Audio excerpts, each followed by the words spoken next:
you been able to watch Jordan Maxwell's most recent interview with Project Camelot? He talks about, obviously, we live in a solar cult. He also mentioned, and one of the reasons I specifically wanted to get this interview is he used a term that you used, and he said the light at the end of the tunnel is an oncoming train, not oncoming train. And he said that there is the biblical second coming is going to be played out, and it's all very evident in these images of the rising sun. Do you know anything about that?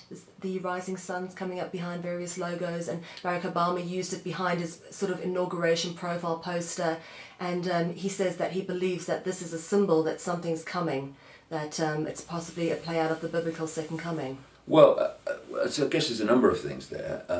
First of all, I've been highlighting in my books for years and my presentations this recurring image of the rising sun. It's nothing new. The Illuminati secret society bloodline network has been using it for a long, long time. I mean, if you look at the headquarters of the 33rd degree of the Scottish Rite of Freemasonry in Washington, D.C., just down the road from the White House, it's like an Egyptian, Greek, Roman type pillared building. And behind the pillars is a massive depiction of the rising sun. George Washington, the first president of the United States, and a high Freemason, of course, he had a famous sun chair which had the rising sun. You look over the door of Downing Street and you'll see the rising sun when you look at it in close-up. Look at NBC, where they've made it look like a bird, but it's actually the rising sun. So it's a theme that can be charted back a long time, and Jordan has been highlighting that. And so the fact that they're using it now is kind of par for the course. I've got great respect for Jordan and the work he's done and the work he does, and the immensely important stuff about symbolism, because that's the language they talk in. But we do differ from what you've told me in terms of what the light at the end of the tunnel is. Yes. My view is that we are in for some very, very bumpy years. We're now entering the hurricane, if you like. But my view very, very strongly is that this control system's coming down. It's not coming down tomorrow. It's going to, for a few years, it's going to seem like all is lost, but it's coming down because to understand why it's coming down, we have to understand the nature of this reality. It appears solid, it appears physical, it's just an energetic construct. The prime level, the prime state of this reality is vibrational, right? It's a vibrational construct, and we are decoding vibrational information into electrical information, which the five senses then pass to the brain, and the brain is constructing this apparently solid reality. It's just a holographic illusion.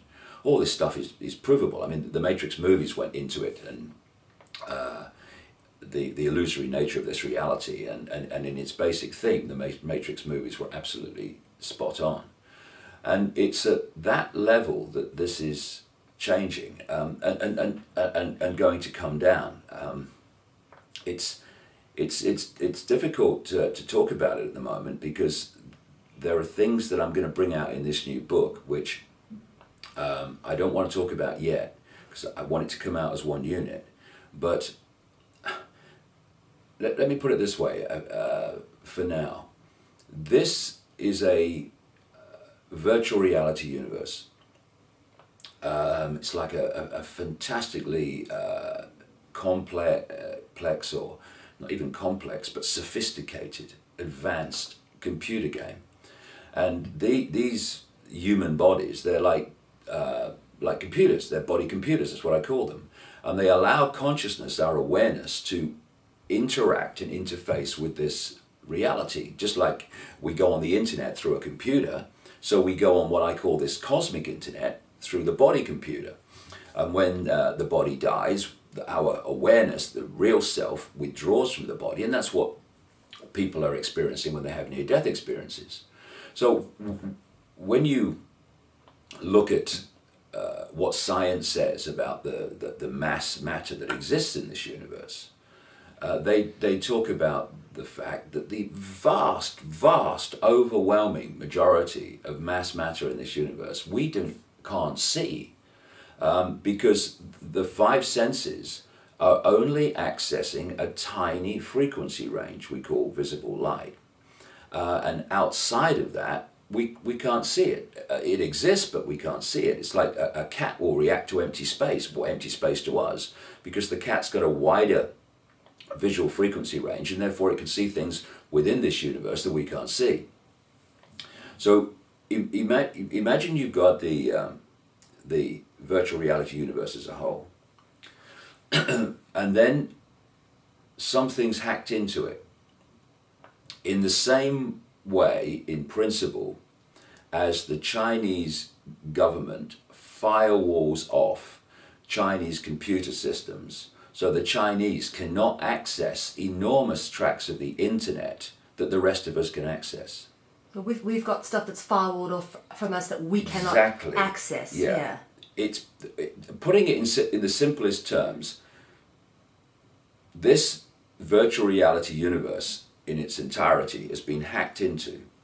And when you see all these ancient accounts about the manipulation of human genetics and interbreeding with non-human entities and all that stuff, that's part of this hack. Because this energy field that we're experiencing now goes on and on and on and on out in frequency terms, but I and we can only access this bit because that's all this body computer will access. It's like, this is like a television channel, a holographic television channel, if you like. And because this body computer is tuned to this channel, this visible light frequency, that's all we can access. So if you want to